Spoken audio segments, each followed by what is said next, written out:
Welcome back to the Fourth Way Podcast. Today is a somber day. It is September 11th, and it has been over 2 decades since the September 11th attacks in New York City and the World Trade Centers. And while, I grew up in high school when that happened, there's also a reason that today is a somber day for another group of people. It is a somber day for the Chilean people, because back in 1973, about 30 years before the September 11th attacks, there was a great coup that occurred against Salvador Allende by somebody who would replace him, Pinochet. And that coup, that murder, that installation of a dictator, came maybe not quite directly at the hands of the U.S., but with assistance and guidance and prodding and encouragement and all other kinds of things. It was U.S. backed, encouraged, however you want to put it. And as a result, a horrendous dictator for over a decade was installed in Chile and had a reign of terror, made people disappear, imprisoned people, tortured people, murdered people, and it was terrible. So I thought today would be a fitting day because in this episode, Uncovering Empire, we are finishing up our section looking at the government and military. And while I think of, because I'm a child who grew up in the shadow of September 11th, and just that being the world that I grew up in when I went to college and stuff, and had friends joining the military and everything. Like, that's what I think of when I think of military. Our response to people attacking us. But hopefully, what you've seen this season is that people don't hate us because hate the United States because we're free. They hate us because we're hateable. We've done so much evil in the world as an empire. And so on this date, I figured it would be kind of a doubly good date to release this episode in memory of September 11th and the innocent people who died as a result of the hatred that other people have for us, but at the same time, in remembrance of the rightful hatred that a lot of people have towards the U.S. because of the way that we have functioned in the world. And so this is a great day to release this episode and take a look at some of the resources that have guided me throughout this season, throughout this particular section. Since I broke this section up into 2 sections, military propaganda, which is, of course, an arm of the government, but nevertheless, I broke it up because it's such a big entity, into military as well as government. So we'll start with military. For military propaganda, hands down, the book that you really need to read is War is a Racket, because it's such a short book, and it's such a classic. It was written before World War II, and it was written by a guy who has so much credibility, Major General Smedley Butler, one of, if not the most decorated Marines in U.S. history to this day, and he doesn't have an axe to grind. Like, if anything, he should be propping up the government, but and the United States. But he's able to, more objectively than any of us, he's able to take a look at what the government had him do, who he did it for, what the results of that were, and he lays it out, and he says war is a racket. If you want another book that kind of goes into this and kind of more of the effects, I didn't find it as good. I mean, it was interesting, but Gangsters of Capitalism is another book that kind of is more biographical and takes a look at some of the background to Butler. I also found the Afghanistan Papers was a good book to take a look at how this kind of thing happens in more modern times. What was going on there with the propaganda, what we were told versus what was actually happening, who knew about what when, and yet how the show just went on for 2 decades. Terrible for the people involved in it on both sides in Afghanistan and the soldiers who thought that they were doing great things for freedom. but the Afghanistan papers are a good look at how military propaganda kind of plays out, like what goes on behind the scenes. Of course, Base Nation, you heard me talk with Dr. Vine this season. I did an interview with him, which is a fantastic look at the footprint that the military has around the world and the empire that we truly are, and kind of how that gets couched. You know, there's a great, I don't know if it's a meme or whatever you want to call it, but you can look, just do a Google search, and you can find the U.S. always says, well, China's encroaching and China's doing this and all that. But then you go look at a map of the U.S. military bases, and we have like China, Russia surrounded. Our military bases are like right on their doorstep, and they don't have anything close to us. And it's really interesting. So Base Nation kind of gives you more of a feel of how expansive and imperialistic the army for the United States really is, and it's fascinating.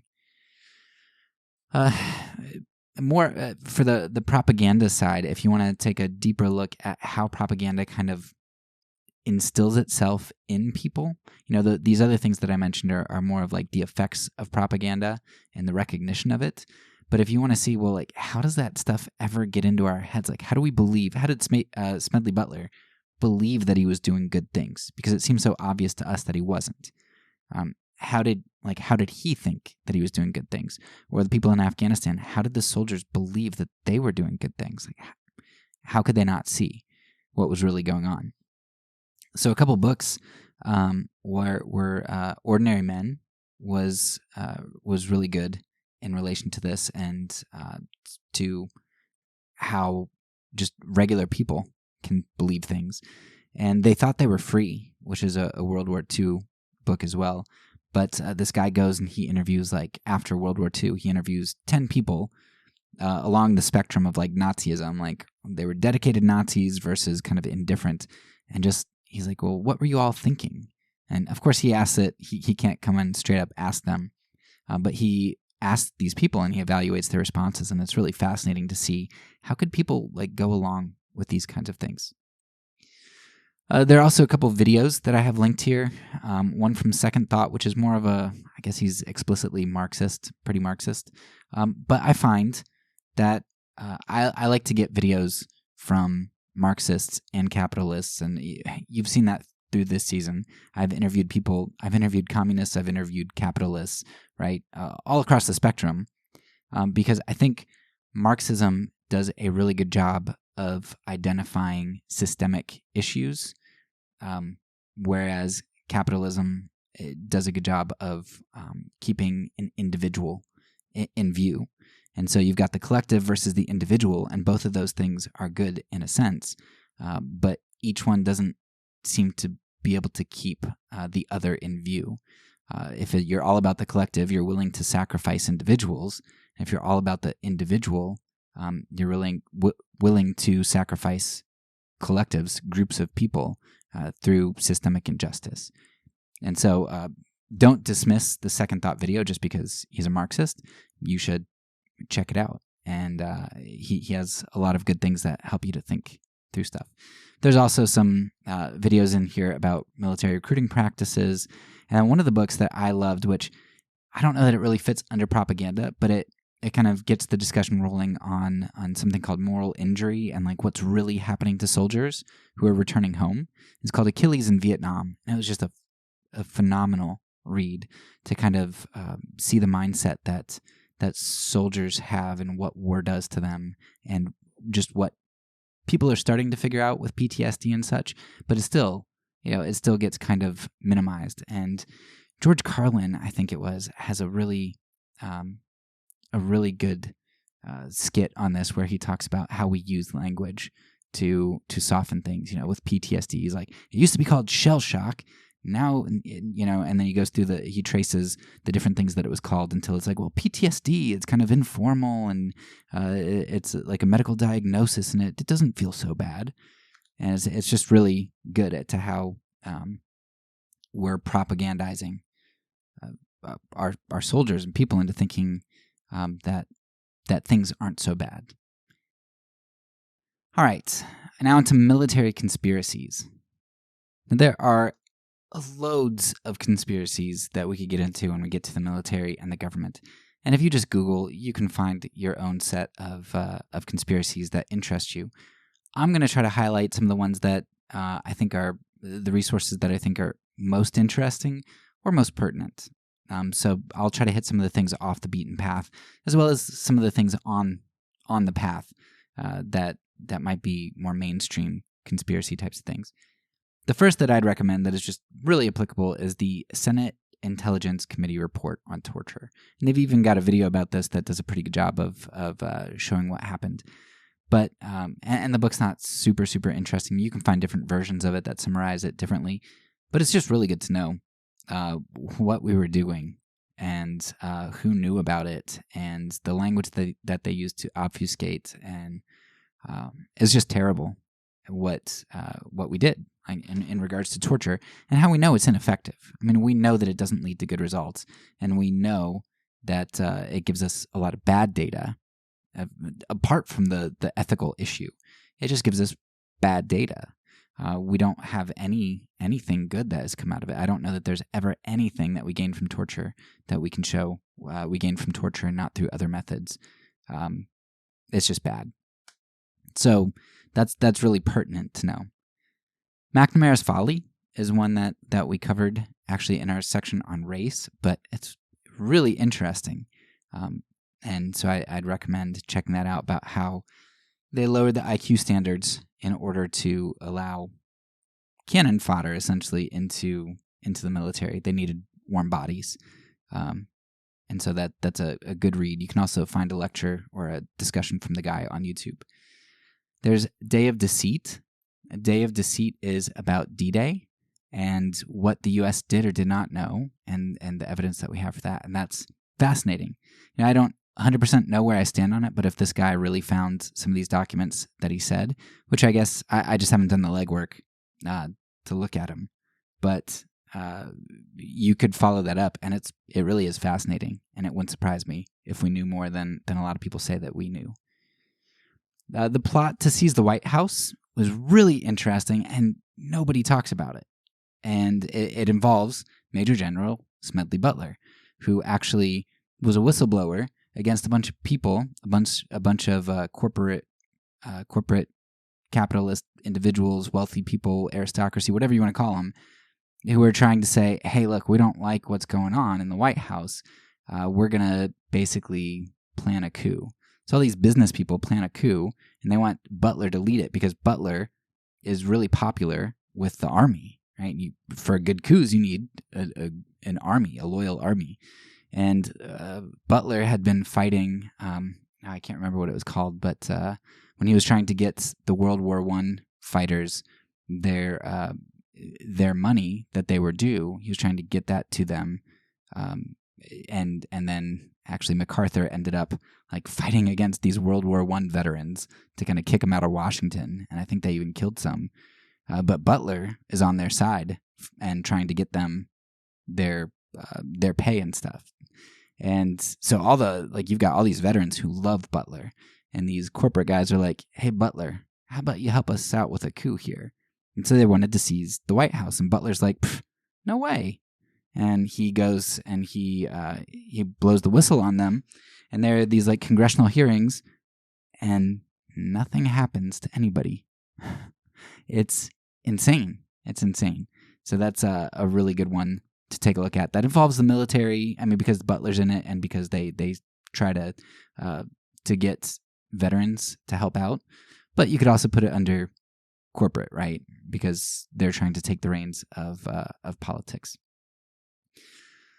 You could get into Dark Alliance and Legacy of Ashes, which, I mean, it deals with the CIA. So where's the line between what we're talking about here with the military versus government? I don't know, but Dark Alliance and Legacy of Ashes are good. Legacy of Ashes is specifically about the CIA, and Dark Alliance is, of course, about Gary Webb, which we talked about under our section on media, and his the crack epidemic and how the CIA funded the Contras and all kinds of stuff. But that's Webb's story about how that came to be uncovered.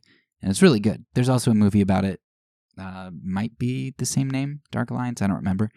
But it's the movie was actually really good, and it didn't deviate from the book as far as I remembered. It did a good job of portraying Webb's claims, not conspiratorially, either way. Like, it didn't say he was crazy, but it also didn't say that he was making these claims that conspiracy theorists say he was making. So it was a good movie.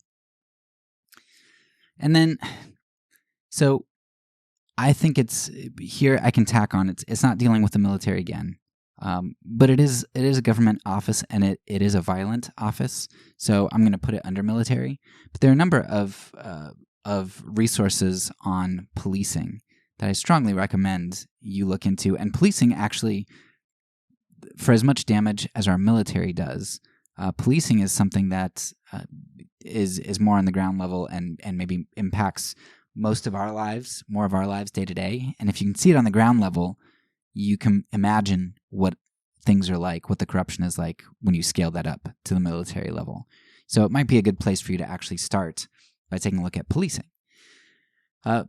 There are a couple really good ones that I'd recommend, and maybe you'd want to start with some of the more like podcasts and stuff. So Behind the Bastards, as far as credibility goes, like, they're fun, they're interesting to listen to. So that might be good to wet your whistle. I wouldn't hang my hat on all of their facts and stuff that they're saying, but it's a good start, and it'll get you interested in terms of, well, where do I go from here? Like, what aspect of policing do I want to study? But as far as a couple really good examples of just seeing corruption in policing, you can check out Breaking Blue, which I found really interesting. I don't know why other people might not like it. It didn't get us all that great of ratings from other people, but I was just fascinated by the story. It was so intriguing. I'd recommend Breaking Blue or Bluegrass Conspiracy, and both of those are going to deal with how there are corrupt cops in those different areas, but completely different areas of the country. One's out west, and I think Washington. The other one's, I don't know, like Georgia. And then there's I Got a Monster, which is up in Baltimore. And that one, if you want to get like deep into how things work, and it was a really high quality book because it was taken from like affidavits and court hearings and all kinds of things. So this guy really, or the author really pieces the story together really well, and you're able to see how corruption in policing works. And all of those are really good. So those are 3 examples from 3 different parts of the country about corruption in policing, and there are so many more stories. I mean, I read another one called Convicted, and I don't remember where they were, maybe Indianapolis, I don't know. But the amount of corruption and the way that policing works, and how hard it is to fight that if you're a new person coming onto the force, and whether you just look away or you're actually active in the corruption, like it's everywhere. The system is really messed up, and the more stories you're able to listen to or read, you're able to see how messed up that is. And then you just imagine, well, what does that mean for the whole system? What does that mean for the military and bigger systems where more money's changing hands, there's more power, all that kind of stuff. And in line with that, you could get into things like the prisons, which are really depressing too. And there are lots of things. I think I'll recommend that in the government section though. But last one here, I would recommend Michel Foucault's Discipline and Punish. Yeah, Foucault's kind of a strange person. If you read about him and like some of his beliefs, he's kind of weird. But his Discipline and Punish, even if you just read summaries or whatnot, is absolutely fascinating as far as a systemic analysis of how prisons and the justice system function. And then particularly, even if you're not maybe so much into that, the second half of his book and his discussion on the panopticon, which I hope to have an episode on, is amazing. The panopticon deals a lot with government surveillance and how surveillance influences our lives and freedoms and all of that. So I would highly recommend Foucault's Discipline and Punish. All right, on to government propaganda.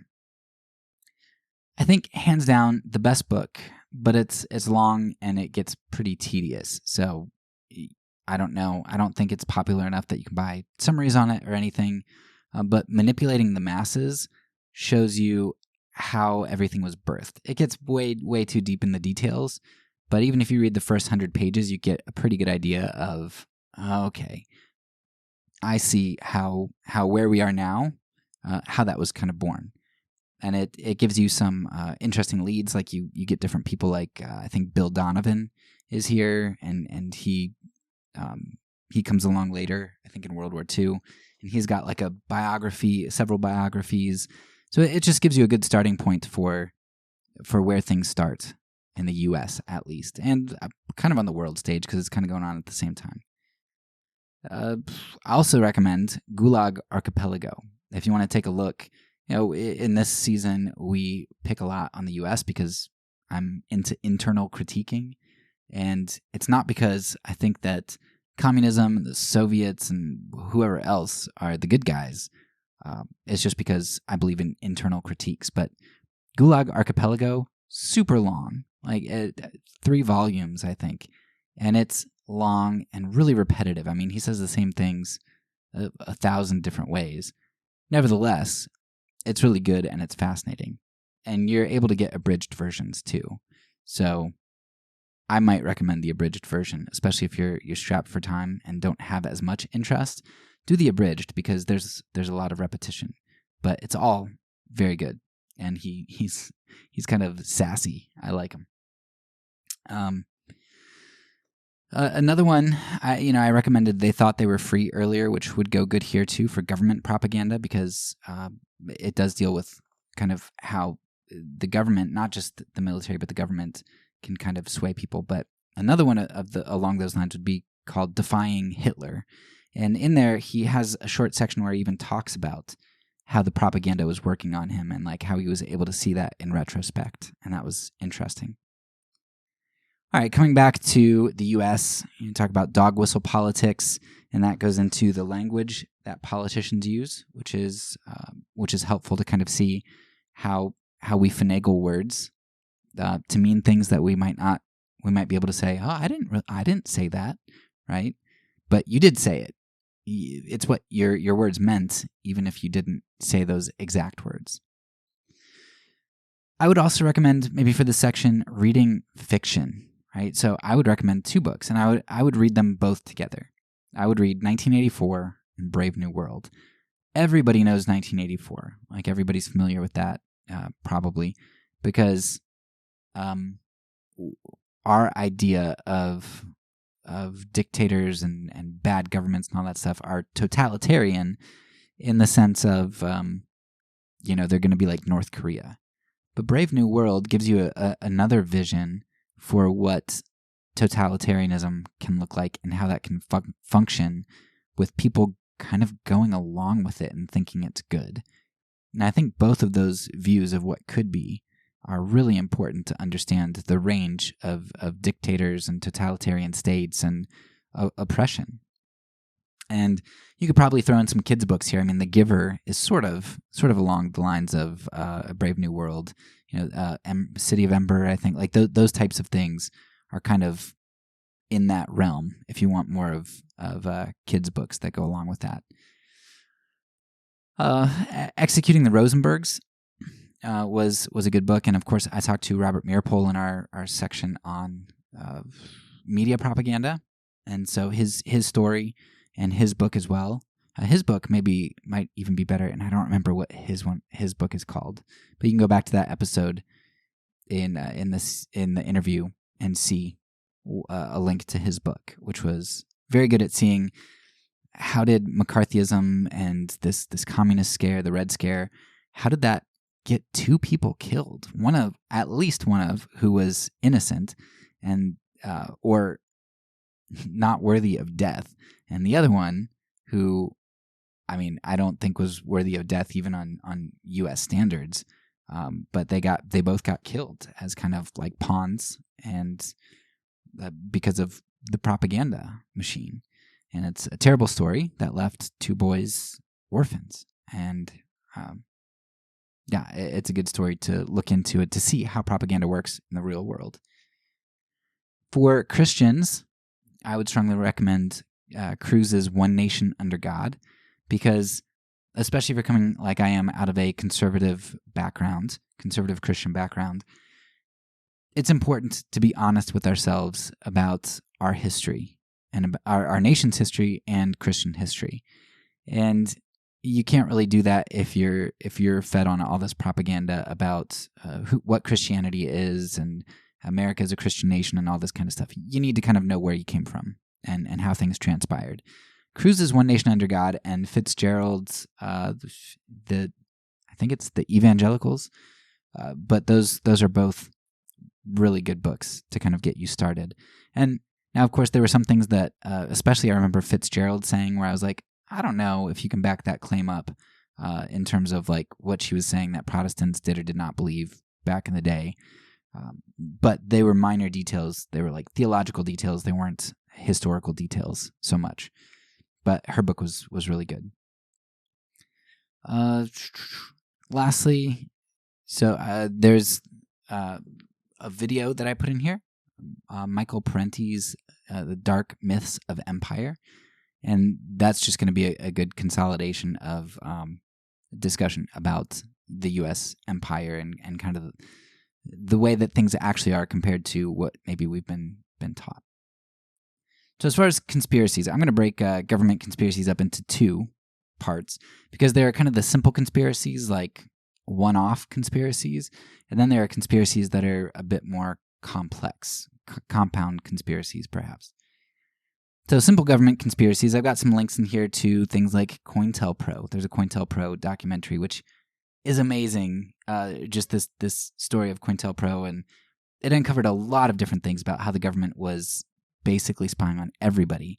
They were like ruining people's lives. Like if a professor was too far to the left, they'd like set them up and make their wives think that they were having affairs, and all kinds of things. And they threatened Martin Luther King Jr. They told him to commit suicide, or else they were going to release, I think, information about his affairs to the public.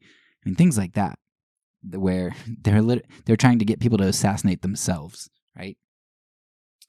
There's MK Ultra, which is hard to even believe was real. Like they were taking people off the streets and like drugging them and testing LSD and all kinds of things on people. It's insane. It's like, that one to me is like science fiction. Like, holy cow, how do you get away with doing that? But under MK Ultra, around that time, you've got all kinds of other things going on. Operation Condor, where we are assassinating people in South America and making coups and things. HT Lingual, where the government's opening people's mail, like lots and lots of mail. The Pentagon Papers, which you can find documentaries and books, including by Ellsberg himself, on the Pentagon Papers that reveal Vietnam was started on a farce, right? We weren't really attacked by a Vietnamese ship. And then even into modern day times, WikiLeaks, and you can get into Julian Assange and Chelsea Manning. But there's so much that we know the government has done that is just absolutely wicked and evil, and spying on its own citizens, and the terrible things that we're doing, the torture, everything, the coups, the assassinations. It's insane. Like, it's the stuff that we know. We don't even need to get into the conspiracies that we're not sure about to know that we are so screwed up and so evil. Just absolutely evil. But it is fun to get into some of the other more ambiguous conspiracies.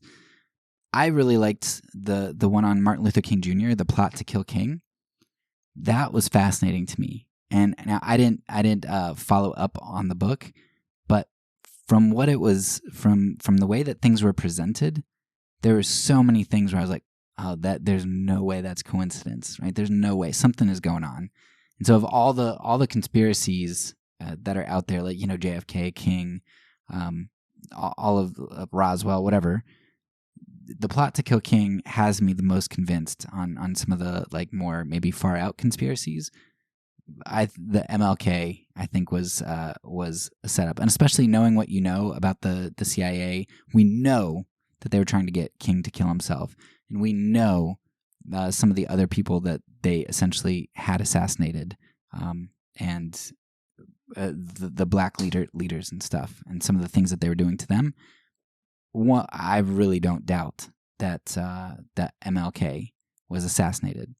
But I didn't want to include that in the season because it is disputed enough that I don't think it's worth doing. There's another book called American Conspiracies and Cover-Ups, which goes through a lot of different conspiracies, so that might be good bang for your buck. The Creature from Jekyll Island, the guy who wrote it is kind of a little off his rocker, I think, from what I researched on him. But his story is really interesting. It deals with the financial system and all that stuff that went on. And what he says about inflation and the way that works makes a lot of sense in regards to why this conspiracy might be true and why people did what they did. It's an interesting read and something worth checking into, but I wouldn't stand behind as a conspiracy that I'd say happened. As far as another conspiracy that we know happened, or maybe I shouldn't say, yes, we know it happened, but to what extent, I don't know. So in Japan, Unit 731 were essentially like the Nazis, and some would argue worse, some would argue the same. I don't know. I don't know exactly the scale and stuff, but in terms of the things that they were doing to people and the sadism, they were really nasty. They were terrible. So I've linked, I think a video, but there are also some books. I didn't read one that I really liked that was good that I'd recommend, but there are a number of videos on it that give you a synopsis of these essentially Japanese Nazi psychos. And where the conspiracy comes in, okay, yeah, that's conspiratorial to a certain extent. But where the bigger conspiracy comes in is you have to ask yourself, well, I've heard of the Nuremberg trials, but there were never any trials for the Japanese. And if they did the same thing, like, shouldn't there be war crimes trials for them? Nope. And so the conspiracy goes that, and I think I read a document that kind of backs this up, but I can't vouch 100% for that because I can't find whatever link I had. But essentially the conspiracy is, look, the U.S. essentially had, because we defeated Japan basically, essentially by ourselves, right? We dropped the bombs and we went in. Unlike Germany, you got Russia coming in, the U.S., Great Britain, like everybody's coming in. And so we kind of have to split. Well, in Japan, we had free reign. It was just us. And so we say to these Japanese people who are doing all these biological experiments, hey, I'll tell you what. You give us your information, and we will kind of look the other way. We'll let you go. You'll live your life. You'll have a nice, comfortable life, and you're free. Doesn't matter what you did. The past is in the past. Just give us your biological warfare information, and you're good. And so the U.S. let psychotic, mass-murdering, sadistic, torturing Japanese criminals go so that we could have, our own information on biological weapons and things, right? So I think that makes 100% sense. Of course, the Soviets actually had war crimes trials for the Japanese, right? So those nasty communists, Soviets, had war crimes trials. Now, am I naive enough to think that the Soviets, who are themselves horrendous people who shoot their own guys if they run back and retreat, am I naive enough to think that they had war crimes trials out of the goodness of their heart?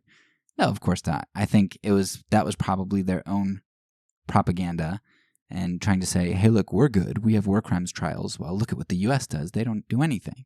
So, of course, that was probably propaganda too. Nevertheless, the U.S. did. We let people go so that we could have our own information to make our own weapons. Pretty terrible.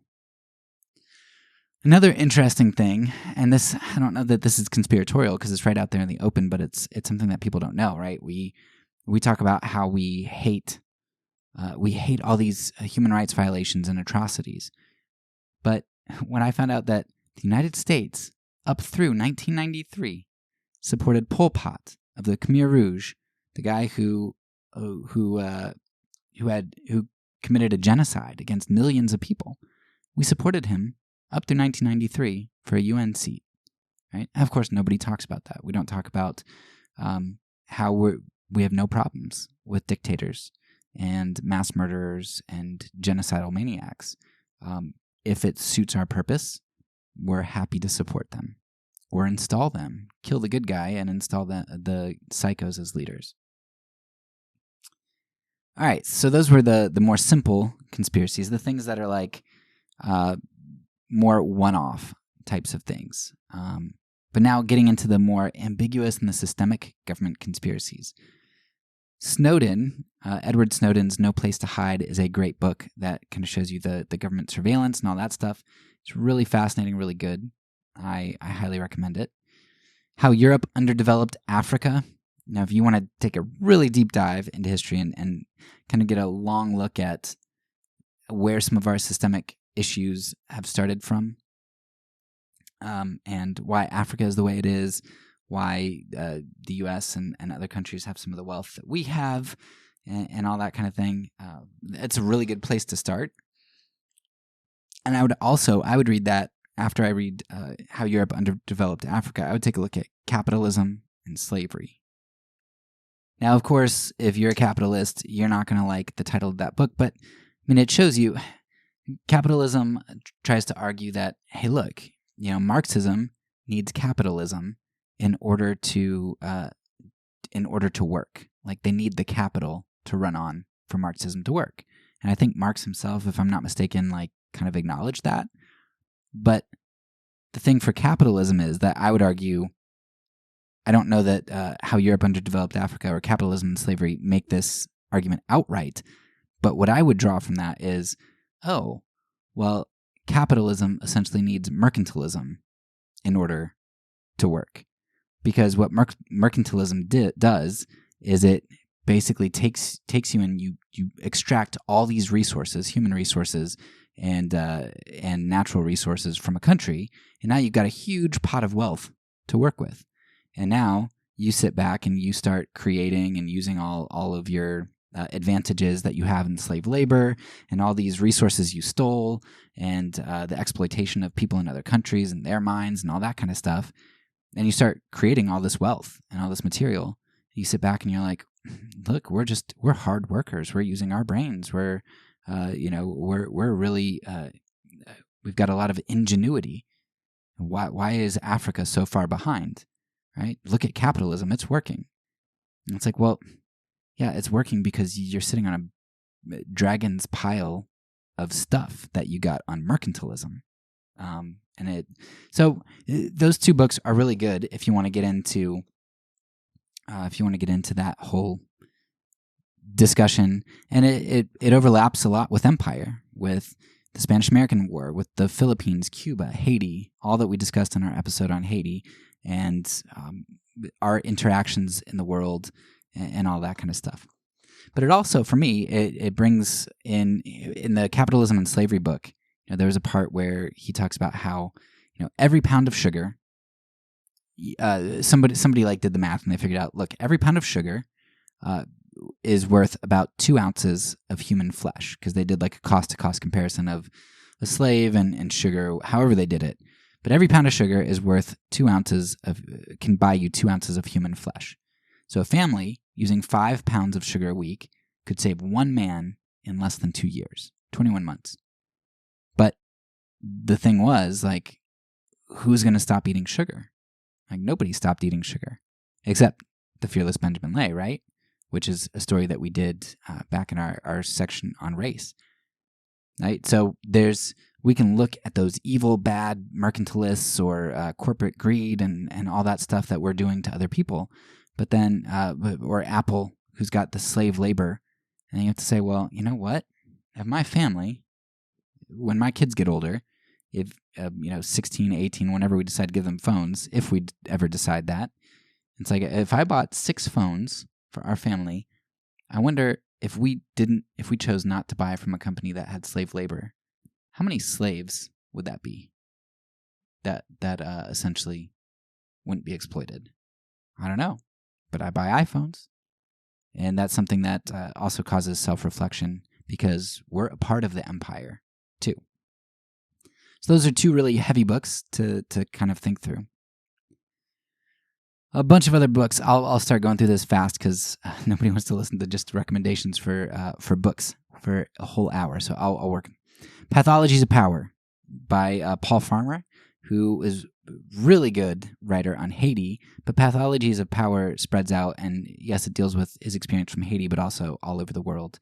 And it kind of explains how power functions and where conspiracies kind of come from.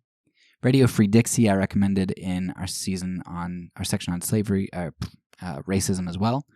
But Robert F. Williams and the Kissing Girls case and just the CIA coming after him and him escaping to Cuba to get away from that. Then Waiting for an Echo and a Knock at Midnight deals with the criminal justice system and some of the evil that goes on there.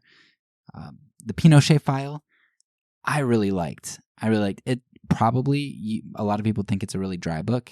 I mean, it is. He uses a lot of documentation, but it's so fascinating what we did in Chile and how terrible Pinochet was, and how we backed that and stuff. So it's a really good look at a not so well known case of U.S.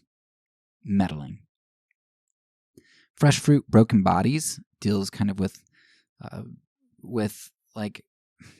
it's not really a conspiracy per se, but the way that we view immigrants and the way that what our government does impacts those people. And we know it, but we don't change our economics because it's out of our self-interest. But we have narratives against immigrants and other sorts of things that are meant to free us from having to talk about how we're harming people for our self-interest. New Confessions of an Economic Hitman is fantastic.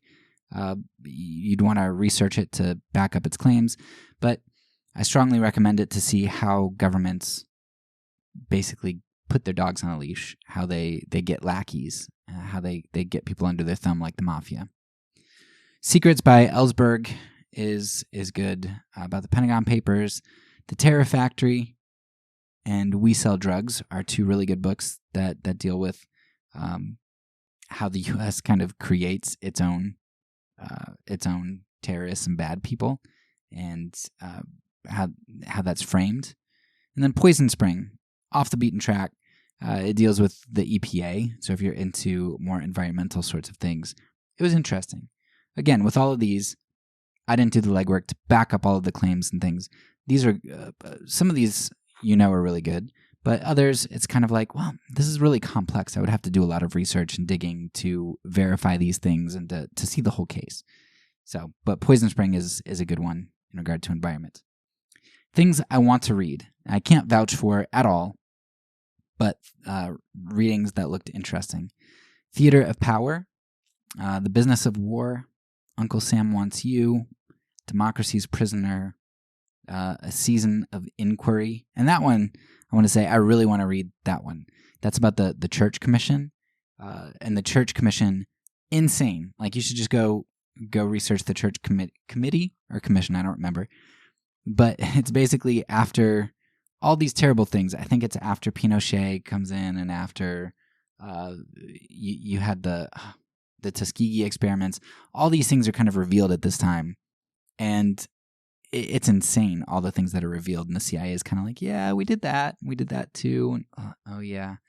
But one of the things that comes out, if you look it up, is the CIA admitted they had created a heart attack gun. Like that they could shoot this untraceable dart or whatever. I don't know if it would dissolve in your blood or whatnot, but they could shoot it into somebody and it would give them a heart attack. So they could assassinate people from some kind of distance with a gun that would give somebody a heart attack. Like, insane. And this was back in early to mid 70s that they had this. So what technology do they have now 50 years later? Insane. How We Advertised America is also one. And then there's the Deprogram podcast, which I haven't checked out, but they've got an episode called Conspiracies They Told You Weren't Real. And that gets into some of our more simple conspiracies that we mentioned here. There's so much I left off the list. These are just things that I think would be worth checking into. So hopefully that gives you a start. That's all for now. So peace, and because I'm a pacifist, when I say it, I mean it.